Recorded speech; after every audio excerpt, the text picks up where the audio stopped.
نحمده ونصلي على رسوله الكريم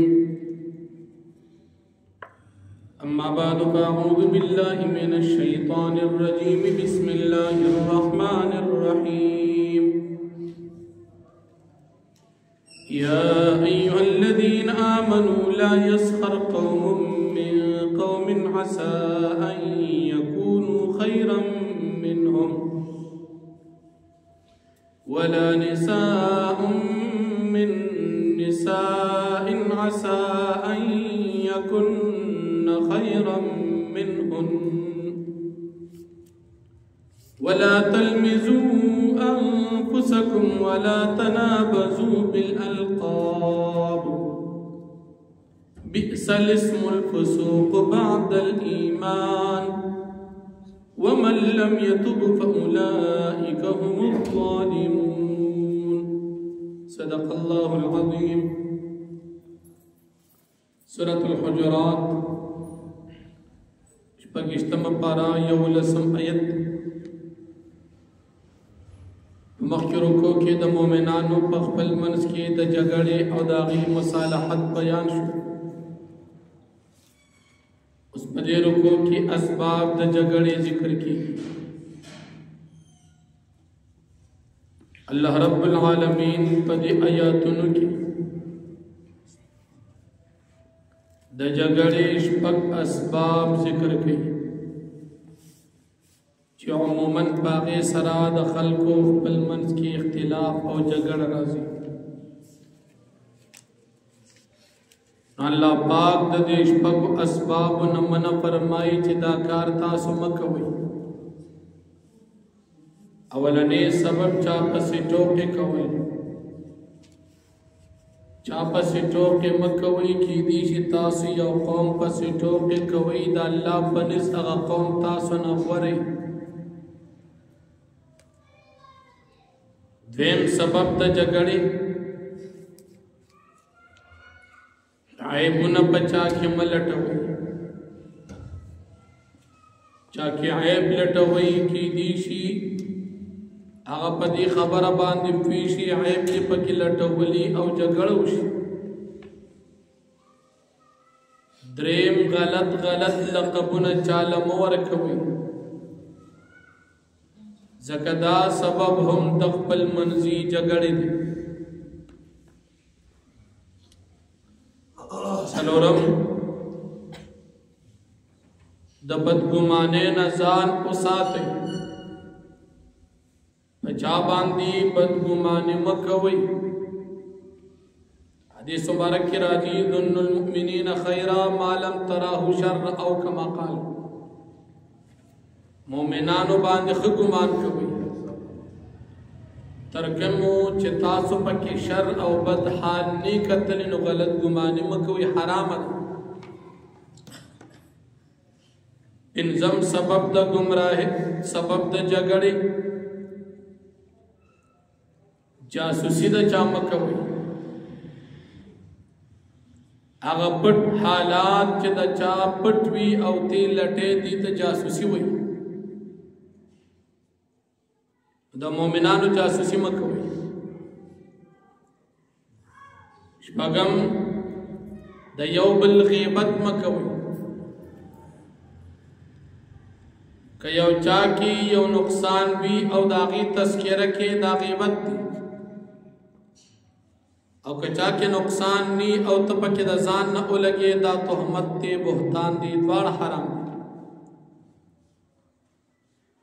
په بعضی مواقعو کې غیبت کول شرعاً جائز دی د ضرورت په بنا.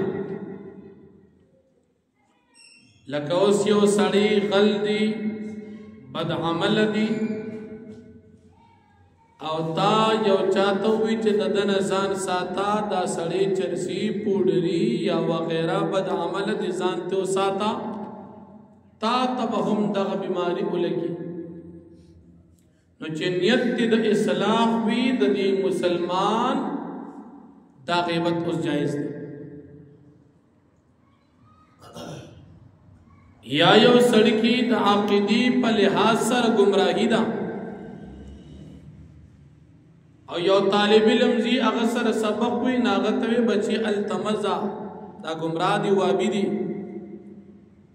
یا مثال پنځپيري دي عقیده خراب ده تا ته نقصان ورسي مو ورزا چې نیت صحیح وي نو دا غیبت کول شرعاً جائز دي ځکه چې دا طالب ورته خو اخر بدیم دا شان کټ وټ شي او د دې مسلمان عقیده بچ کول دا خو ضرورت دي جائز دي دا غیبت یا یو عالم تراش او تا باندې پلار ظلم کړي او یو عالم او مفتی تکین چې پلار را باندې ظلم کړي د سره سو شریعت ما تسوي نو د پلار ظلم دی بیان کدای د پلار غیبت خدا جائز دی یا یو ظالم او بدمعاش دی ان خلق وی دا بدمعاش ډیر خټه کی بس سړی پر خوشحالي بدمعاش بدمعاش په معاشره کې بد سړی ولکه پلان ډیر غټ بدمعاش شل مړی کړي دا صفت نه لري دا د قباحت خدا خرفيږي انا پیډې دا ما خو تور یادې چې تور وکړي مسلمان وجل دا خو ځان د جهنم مستحق جوړول د جنت ته محرومتیا دا ډېر بد کار نو یو بدمعاش دی هغه د سره ظلم وکاو قاضي صاحب لراشي چې را قاضي صاحب دی پلانې را باندې دا ظلم کړی دی اوس څوک دن رال دا مثال بدلا واخلا نو د دې ظالم تا غیبت وکړو خو شرعاً دا جائز دی ولی د دې د پاره چې د ظلم نه دا ظالم خلاص شي او د مظلوم بدلته واخیست شي یا چا د سره مشوره کولا چې زدا لور چاله ورکو دی پلانی بندرا پسې رشتہ را لګل لور ورانه غواړي ولا ورکم کورنک ستانیت ته اصلاح وی او تول مشوره ورکې چیر دی له مور کوا ولی مور کوا دا سود خوار دی مال حرام یا مثال نن سبا پولیس والا ماما د رشوت ته خود ټینګ نه دی دا حرام خوار دی له مور ټول ورځ دغه تر مسلمانان نه فزور باندې پیسې د رشوت دی نو دې کې تا دې مسلمان لا درشتي په حواله سره مشوره ورکا په نیت د خیر خواهی دا غیبت جائز دی یا یو سړی د تویز دی سړی سره کاروبار شروع کوم چې څنګه دی استاد جی مشوره راکړه استاد جی وته چې دا خالق سم سړی نه غل دی ابره دې دا سړی نه پیسې والی دی بل ورځ غلط والی ډاکی کې شو کې درو کوي چې کم نقصانات پکې وي نو نیت چې دی صحیح وي دا غیبت دغه سړی جائز دی ځکه چې دې کې دا مسلمان سبا د لوی نقصان او تاوان سره مخ کېږي او تی بچ کې او دا ضرورت دی ځایونو کې غیبت جائز دی او بیا د غیبت مثال الله پاک بیانوي چې غیبت داسې مثال لري لکه چې ستا یو مړ رور دی او د هغه نه غوښې راچوکې او خوري دا ډېر بد کار دی څوک خو داسې نه کوي چې د خپل مرشد ژوندي غلامیان ځه څه نه څه به فریاد چغو هغه مړي کې خو د چغې قسم نشته نو چې ته فریاد نشې اورېدی او بیا هم تکلیف ورکې نه ستا په زړه کې رحم نشته نو داسې خو څوک نه کوي دا خو ډېر بد کار دی رور نه غوښې خوري نو غیبت دغه شان کار دی لکه یو مسلمان چې د بل مسلمان نه غوښې شوکوي او دا خوري الله دې موږ تاسو د غیبت نه وساتي او بیا اوم سبب د جګړې بلکې او اسباب دي اوم سبب د جګړې د مسلمانانو هغه د قوم قبيله په لحاظ سره فخر کول یره زما قوم ډېر اوچت دي ستا قوم سپک دي ستا خاندان سپک دي ستا کلی سپک دي دا سبب د جګړې الله فرمایي دا ما په دې کې حکمتونه خو دې کې خدا نشته چې ستا قوم فلاني چې تو اوچت شو ستا قوم کته شو دا ته کته شو نه دا الله پاک په نسبت اصل شی تقوا او للهیت دا الله پاک یې نیک اعمال او ایمان دی کدا هر قوم قبیله سره تعلق ساتي چې ایمان دې برابر وي نیک اعمال وي ته د الله په نسبت په ټول خلکو کې غوړې قوم قبیله ډېر اوچتې خو چې ایمان پکې نه عمل پکې د نیکۍ نه نو دا د الله پر معتبر نه دي. الله پاک فرمایي دا خو صرف د پیژنګلو دپاره هلکه پلانې وفات شي دا د کوم یره د پلانې قوم والا چې خلک یې وپېژني. هلکه پلانې حج نه راغی کوم پلانې هغه پلانې قبیلې سره تعلق نه دی. هلکه پلانې تېر شو کوم یو دا د پلانې زوی څوک صرف د دې خاندان او د پہچان دپاره دا دی. دا د دې دپاره خو نه دی چې دې قوم کې دي دا اوچت دی او دې بل قوم کې دا ښکته دی. د الله پاک په نزد د ښکتهوالي پورتهوالي تعلق د قوم او د قبیلې سره نشته. نن مو مسلمانان اکثر په دې غلطۍ کې پراته. او بیا د نبی علیه السلام په دور کې یو قبیله د بنو اسد څخه خلک راغلل د خپل مالي فایدې دپاره ظاهرا دا وي چې موږ مسلمانان یو حقیقت کې اسلام نه ورو او بیا وي موږ ډېر نیکان خلک یو موږ بغیر جنګ جګړې او بغیر تکلیف نه ایمان وړي موږ ډېر غوره یو. الله پاک آیت نازل کړي دوی ته وایي چې احسان مه کوئ اسلام مو نه دی راوړی. ستاسو ظاهر اسلام شته او دننه زړه کې ایمان نشته. ایمان د زړه نه چا راوړو په هغې کې شک ونه کړو او د الله پاک په لاره کې جهاد وکړو. دغه خلک حقیقت کې مؤمنان او بل که تاسو وایئ چې موږ ایمان نه وړو دا خو تاسو په الله پاک باندې او په نبي علیه السلام احسان کوئ. حقیقت کې احسان در باندې الله دی چې تاسو ایمان توفیق درکړي. دا مو وایئ پیغمبر علیه السلام ته چې موږ ایمان نه وړو موږ نیکان یو. تا سره مو ښېګړه کړې ښېګړه د الله او د رسول چې تا ته توفیق او تا ته هدایت درکړو نو په دې ځای کې د الله پاک شکریه ادا کا. پیغمبر ته خپل نیکي مه یاد چې ما مثال ایمان راوړو زه ډېر ښه سړی احسان خو د الله سره نه دی. الله تا سره احسان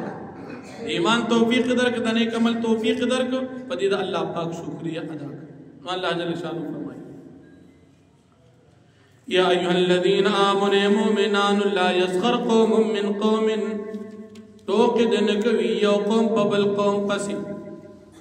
عسى ان يكونوا خيرا منهم قریبه دا چې دا کوم قوم ټوکې کوي دغه خلک د دې بل قوم دا قوم چې چا پسې ټوکې کېږي دا ترې غوره وي.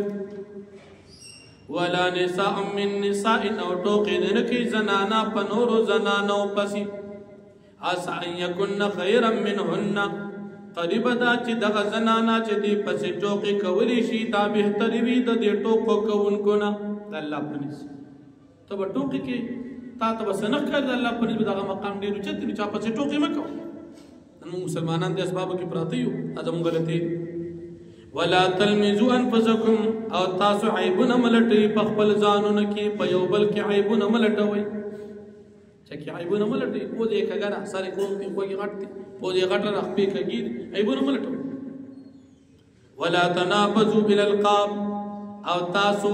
اوازونه مه کوئ یو بل ته په بدو نومونو باندې. غوږو اوازونه چې توریا اوازونه چا داسې مه کوه داسې نور قسم قسم اوازونه زموږ خلک یې په بد نوم سره بد نومونه خلک یو بل لږدي. الله فرمایي بد نومونه چاله مه ږدئ. بئس الاسم الفسوق بعد الایمان ډېر بد نوم د فسق دی پس د ایمان نه. ومن لم یتب چا چې توبه ونه ویستله فاولئک هم الظالمون دا کسان ظالمان. نو که چا دا ګناه کړي هغه دې توبه وباسي او که توبه ونه ویستله ځان سره ظلم وکړي. یا ایها الذین آمنوا مؤمنان اجتنبوا کثیرا من الظن تازانو ساتي د ډېرو ګمانونو ان بعض الظن اثم بشک بازي د ګمانونو نه ګناه وي. نو بدګماني په چا باندې مه کوئ ځکه بدګمانۍ کې به ته بې ځایه واقع شې په ګناه. ولا تجسسوا تاسو د مؤمنانو جاسوسي مه کوئ مسلمانانو جاسوسي مه کوئ. الله دې معافي وکړي. د افغانستان کې چې امریکایانو 20 کاله تېر کړل په دې کې ورسره ډېر خدمت د افغانستان د پښتنو مسلمانانو څه به کول د طالبانو جاسوسي به کول. امریکایانو به پیسې ورکولې او دوی خو به کلي ولس کې وخت تېرو نو جاسوسي به کوله. طالب دغلته ناست هلته ناست دغلته ناست دا جاسوسي به کوله. دا حرام کار قرآن کې الله پاک منع کړی د مسلمان جاسوسي به نه کوي. نو مسلمان پیسې ته رټینګي نه کوي څنګه جاسوسي کوي. مسلمان خود مسلمان جاسوسي دا د انګریزانو په کامیابېدو کې یو میشن دا چې مسلمانانو کې خپل کسان پیدا کړ په پیسو نو مسلمان به د مسلمان د لپاره جاسوسي کولا. نن مسلمان د مسلمان څنګه جاسوسي کوي. حرام کا اللہ دې موږ ته جاسوسي نه وساتي ولا يغتب بعضكم بعضا او غیبت دې نه کوي بعض استاسو د بعضي غیبت موږ چرته کوو چې کوم ځای کې دوه یو ځای کې راځي لږ ګپو لږ نو چې ګپ تکینو مت بیا مجلس پلی کله یو پټ تخترا واچي کله بل لا واچي هغه مجلس په دې باندې ګرم من غیبت مجلس دا غي په ځای خدار ځان له تسبیح او باسه وټکی الله یا دو پیری او درې پیری د الله او رسول صفاتو نو کم از کم پیدا بدیو شي موږ مسلمانان نن په دې کې ډېر بیکار مونږ زودس نه کې کو ولکه غیبتون ډېر حالانکه سخت ګناه